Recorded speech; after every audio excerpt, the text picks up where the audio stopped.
As I mentioned in the previous sections, traumatic experiences, especially terror, cruelty, shock, life-threatening events, create in-person survival instincts.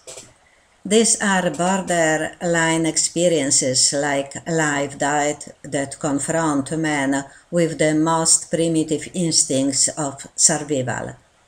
Such a person is placed in a situation where is basically no way out, just waiting to die, and he doesn't know when it will happen.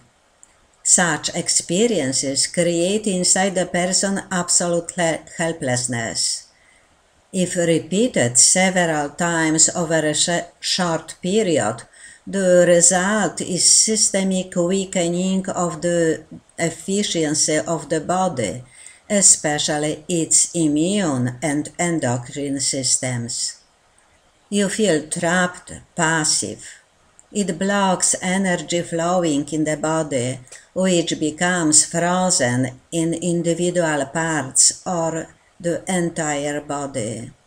This causes the freezing of its fluid flow and thus may produce swelling or inflammation because natural flows are blocked. In this way, the shock or trauma on the psychological level starts the whole cascade of reactions in the body and the patient's feelings of the helplessness and a sense of dying. This condition causes tissue hypoxia and a sense of constant suffering in the muscle, constant deeply rooted pain. This pain can spread into different places.